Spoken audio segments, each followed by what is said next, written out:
a meat, he's a founder of a meat company and he's a cattle rancher, and I'm a vegetarian.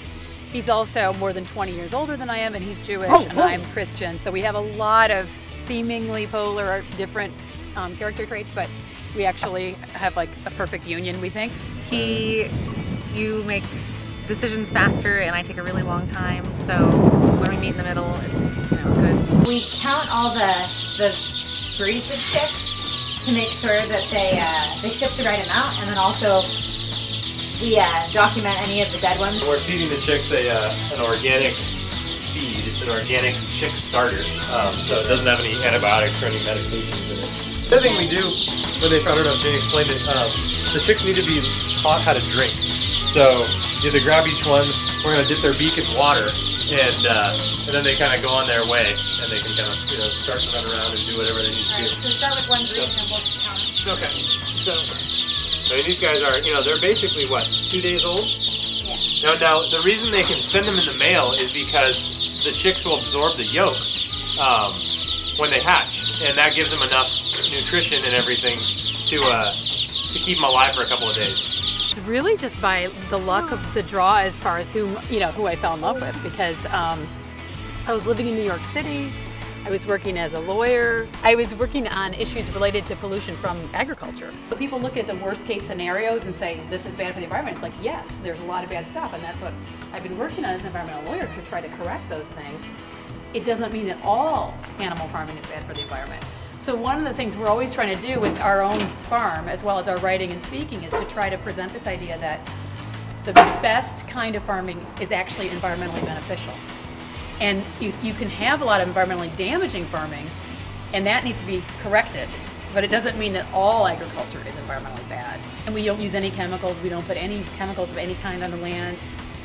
So any runoff, any water that's run off from this ranch does not contain fertilizers or pesticides or herbicides, nothing. And we don't even irrigate, so we don't use water. We just use naturally occurring vegetation and rainfall.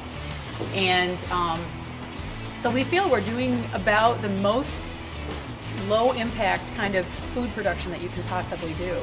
I went to college at Bard in New York, upstate New York. I started pre-med because I wanted to be a veterinarian. I thought that I couldn't, even though I probably could have. And then did psychology. Took some time off, worked with dogs, thought that I wanted to be a lawyer. I think I enjoyed the law school part more than other people, but the firm life in a suit was just not. So I've been making cheese and running the farm, and my husband has been milking and running the farm, and we're going to switch.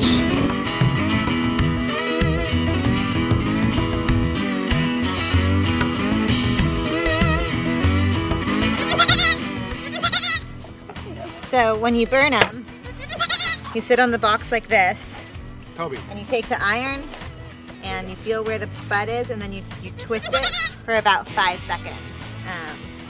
5 to maybe 10 seconds at most, but for this little of a goat, usually 5 seconds is fine.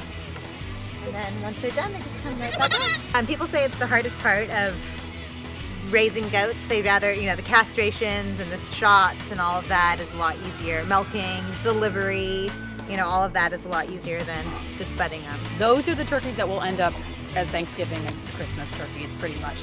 Turkey became a traditional Thanksgiving and Christmas dinner because of the fact that that's when turkeys would be mature.